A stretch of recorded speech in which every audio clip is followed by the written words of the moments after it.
Hello আমার প্রিয় ছাত্রছাত্রী বন্ধুরা, আমি তোমাদের অমিতাভ স্যার। সবাইকে আমার YouTube channel practical and theory ক্লাসরুমে স্বাগত জানাচ্ছি। আজকে তোমাদের যে এক্সপেরিমেন্টটা আমি করে দেখাবো, সেখানে কার্বনেট, সালফাইট এবং সালফেট এই তিনটে অ্যাসিড র্যাডিক্যাল যারা মোটামুটি প্রায় সিমিলার টাইপের টেস্ট অ্যাটেন্ড করে তাদেরই কনফার্মেটিভ টেস্ট, এবং সেখানে আমরা কি করে ডিটেক্ট করতে পারবো যে কোনটা সালফেট এবং কোনটা কার্বনেট বা সালফাইট, এটা আমরা এই টেস্টের মাধ্যমে করব।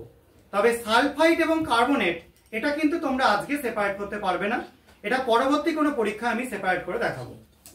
আজকে আপাতত সালফেটের সাথে সালফাইট এবং কার্বনেটের পার্থক্য দেখানো হবে। তো প্রথমে আমরা এখানে কয়েকটা কন্টেনারের মধ্যে সলিউশন করে রেখেছি।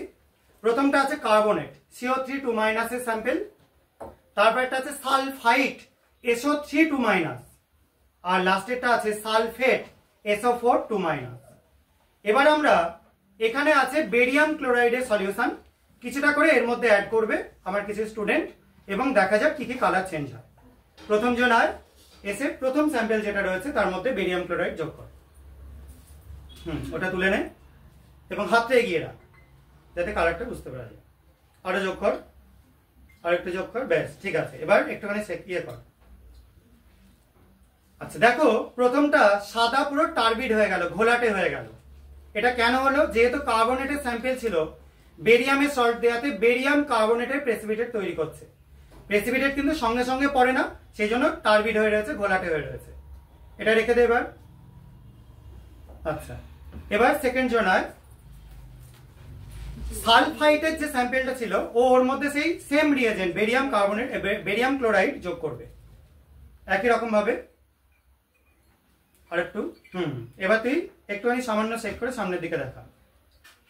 কালারটা এটারও কিন্তু সাদা, এরকম টাইপেরই প্রেসিপিটেট তৈরি হলো। এটা হলো সালফাইটের জন্য, বেরিয়াম সালফাইট তৈরি হলো, মানে BaSO3। ঠিক আছে, এবার তৃতীয় জনায় সেটা তুলে নে, আর তার মধ্যে যোগ করে দে। হাতটা একটু এগিয়ে কর। এটার জন্য তৈরি হচ্ছে কি বেরিয়াম সালফেট। এই বেরিয়াম সালফেট হওয়ার জন্য এটা হয়ে যাচ্ছে কি সাদা রঙের টার্বিড।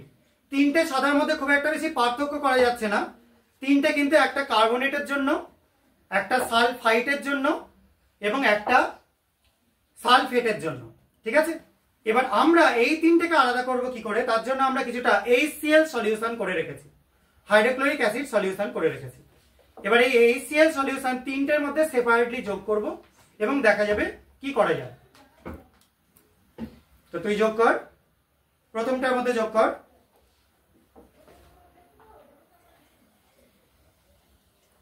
কার্বন ডাই অক্সাইডে এভারভেসেন্স উঠছে এবং আস্তে আস্তে যোগ কর, ডিজলভ হয়ে যাচ্ছে। এবার সবাই দেখো, এটা একদম পুরো কালারলেস সলিউশন হয়ে গেল। তার মানে কি এই প্রেসিপিটেটটা এর মধ্যে ডিজলভ করে গেল অ্যাসিডে। অর্থাৎ কার্বনেট স্যাম্পেল থাকলে অ্যাসিড দেওয়া হলে HCl বা HNO3 দেওয়া হলে সেটা ডিজলভ করে যায়। এখানে কিন্তু H2SO4 ইউজ করবে না, কারণ অনেক ক্ষেত্রে বেরিয়াম যেহেতু দিচ্ছি আমরা, বেরিয়াম সালফেটে অটোমেটিক্যালি প্রেসিপিটেট পড়ে যাবে, তো সেই জন্য তোমরা কিন্তু আলাদা করতে পারবে না। তাই এখানে HCl বা HNO3 ইউজ করতে হবে, অন্য কোনো অ্যাসিড ইউজ করা যাবে না। তো এটা কিন্তু ডিজলভ হয়ে গেল, মানে কি এটার মধ্যে কার্বনেটের স্যাম্পেল ছিল। ঠিক আছে, অথবা সালফাইটের ছিল, সেটা কেন একটু পরে বোঝাচ্ছি। সেকেন্ড এটা তুলে নে, একই টাইপের অ্যাসিড অ্যাড করা হোক। এটাও এভারভেসেন্স উঠছে, এটা সালফার ডাই অক্সাইডের তৈরি হচ্ছে এবং আস্তে আস্তে ডিজলভ করে যাচ্ছে। এটাও ক্লিয়ার সলিউশন হয়ে গেল, তার মানে কি সালফাইটটাও কিন্তু অ্যাসিডে ডিজলভ করে যায়। ঠিক আছে, এবার আমরা থার্ড একটা করব। সালফেটের যে স্যাম্পেলটা ছিল তার মধ্যে অ্যাসিড অ্যাড করা হোক, যোগ কর। দেখো অ্যাসিড অ্যাড করার পরও কিন্তু কোনো রকম কিচ্ছু চেঞ্জ হচ্ছে না। আগের গুলো কিন্তু এভারভেসেন্স বা বুদবুদ উঠে গ্যাসটা বেরিয়ে যাচ্ছিল, এটার কিন্তু কোনো চেঞ্জ হচ্ছে না, যেমন কালার ছিল অ্যাজ ইট ইজ সেরকমই সাদা টার্বিড হয়ে রয়েছে। অর্থাৎ আমরা কার্বনেট আর সালফাইটের জন্য অ্যাসিড দিলে ডিজলভ করে যাবে, কিন্তু এইটা অর্থাৎ সালফেট ডিজলভ করবে না।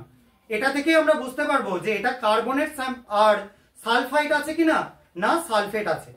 এটার মধ্যে পার্থক্যটা জাস্ট করতে পারবো, কিন্তু এটা দিয়ে কার্বনেট আর সালফাইটকে কিন্তু পার্থক্য করা যাবে না। এর জন্য আবার পরবর্তী কোনো টেস্টের মাধ্যমে আমি সেটা করে দেখাবো, সেটা আবার পরবর্তী কনফার্মেটিভ টেস্টে দেখানো হবে। আজকে আপাতত এইটুকুনি। যদি তোমাদের এগুলো ভালো লেগে থাকে চ্যানেলটা সাবস্ক্রাইব করো এবং ভিডিওটা লাইক ও শেয়ার করো। বাই।